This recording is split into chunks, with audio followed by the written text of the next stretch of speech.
ماتش كان هيخلي بينك وبين المنافس التقليدي بتاعك اللي هو النادي الاهلي 6 نقط، وبين بيراميدز 3 نقط، وتخلص الدور الاول وانت في الصداره فوق. ضيعت ماتش. انا مش عارف احمل الخساره لمين. احمل الخساره لمين؟ اللعيبه ده 100%. ولا لعيب فيهم راجل. اول بس ما اتحطوا في ضغط اللي هو 10% من اللي انت هتشوفه من الدور التاني. انت بقى هتخش على ربع نهائي، بعدها تخش على ماتشات الدور التاني، هتخش بعدها نص النهائي، هتخش بعدها على النهائي. شاف كميه الماتشات الزمالك هيقدر يستحمل؟ انت كام لاعب كان وقع الفرقه. وانا بتكلم عن نص الملعب كان واقع. اللعيبه كانت صفر.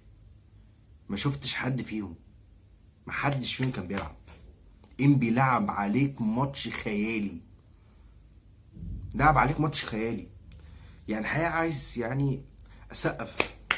اسقف لايمن الشريعي. ان الاهلاويه اللي بيجي تقول له ده في تفويض بقى يحصل ومش عارف ايه، يا ولا مش الحركات دي مش عليا.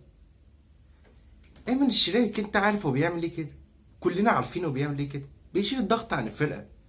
لو خسرت فعادي، هو رئيس النادي مبسوط. لو كسبت ناس النادي هينبسط اكتر. يعني هو اصلا هيبقى مبسوط. شفت لعيبه انبي فرحانه ازاي ورئيس النادي كان فرحان ازاي؟ ليه؟ عشان هو كان ذكي، والمقابله كانت ذكيه قوي. يعني انا بشكر زيف زاهر، جابوا في وقت حلو قوي.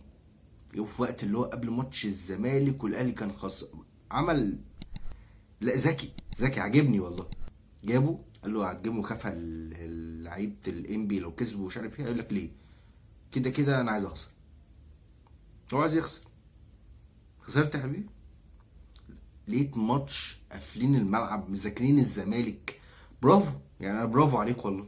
مذاكرين الزمالك قوي، مذاكرين، عارفين قافلين اولا الاطراف. انا عندي جناح شمال وانا عندي مركز 6. ما عنديش جناح الشمال بلعب عليه فتوح. اقسم بالله فتوح ما شفتوش في الماتش لحد ما استنيت تبديله اللي هي بتاعت عدي الدباغ عشان ينزل نص الملعب.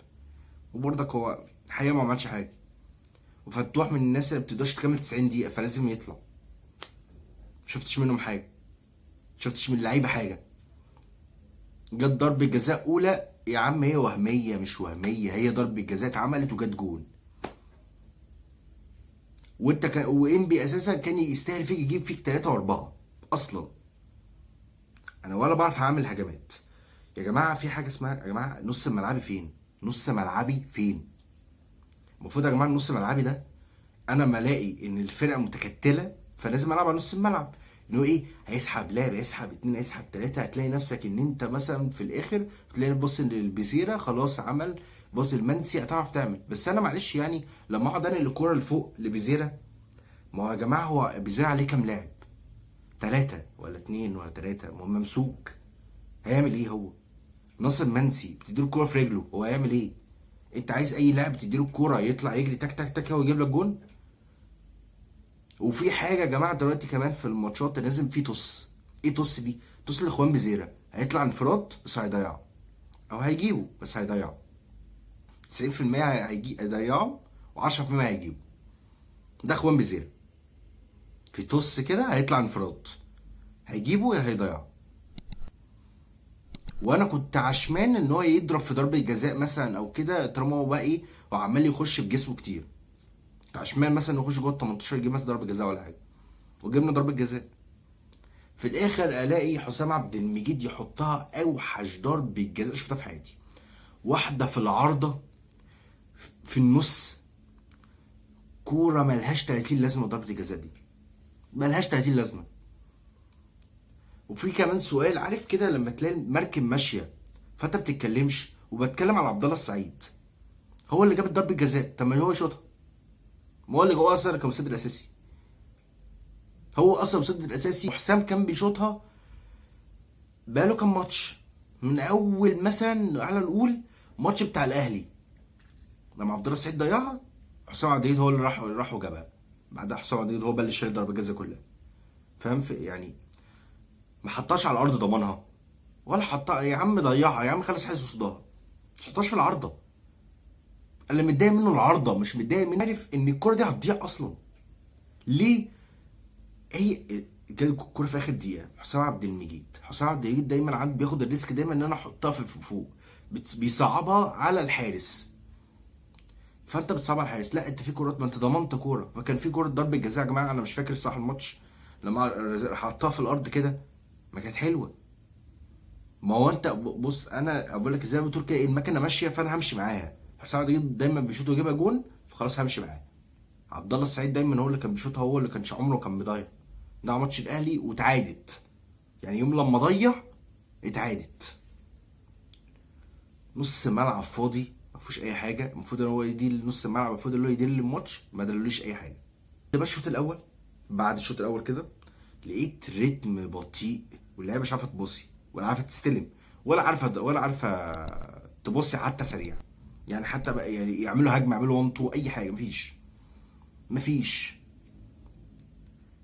يعني انا ممكن ادي مثلا لواحد مثلا يعني درجتين ثلاثه حلوين، وهو يوسف الفرنسي اللي هو احسن من محمد السيد، ولاعيب جامد جدا، ولاعيب بيباصي بسرعه بيخلص. انا لازم اسرع الريتم، انا عايز اكسب. طب بذمتكم ده لاعب ده يقعد دكه ولا ينزل ناشئين تاني اصلا؟ محمد السيد كان عامل ماتش وحش قوي في الماتش، جاب ضربه جزاء، والحمد لله ان هي ما جاتش، وهي مش ضربه جزاء، وهي قصدي مش جون خالص. بس كارثه كارثه. بس انا كل اللي عايز اقوله ان ده تحدي ضغط، ده ضغط ماتشات، انت لازم تعدي منه، لازم تعدي منه على بر امان بس. لان انت هتخش على ضغط كبير قوي. انت في ماتش انبي ما عرفتش تعمل حاجه، في ماتش انبي ما عرفتش تعمل حاجه، ماتشات تانية هتعمل ايه؟ قول لي كده، مش هتعرف. خش يا شباب فقره التقييمات بسرعه كده. مهدي سليمان اديله 3، محمد ابراهيم 0، حسام عبد المجيد 0، محمد اسماعيل 0، بنتايج 0، ايوه كل دول 0، احمد ربيع 0، عبد الله السعيد 3، والله ما ياخد 0 والله، احمد فتوح 0، كومبي زيرو 0، ناصر منسي 2، محمد السيد 0، الدكة اللي نزلت قضايا الدباغ 0، ادم الكايد 0، يوسف فرنسي اديله 5، ده على واحد في الماتش. يوسف فرنسي اديله 5، احسن واحد في الماتش، نزل كان رتمه سريع، انا اقسم بالله محتاجه كنت محتاجه قوي يبقى بدري قوي، كنت محتاجه بدري. اتمنى ان كابتن معتمد جمال انه يلم اللعيبه ويحتويهم، وما يحصلش الموضوع ده تاني، واللعيبه تتقدر. يعني اللعيبه تشيل مع انها الضغط، لازم تشيل عنها الضغط. طول ما انت حاطط على الزمالك الضغط انك هتكسب دوله، هتكسب كونفدراليه، وتكسب مش عارف ايه، اللعيبه دي هتقع، انت لازم تشيلها. متنسوش يا شباب لايك، اشتراك، صعب.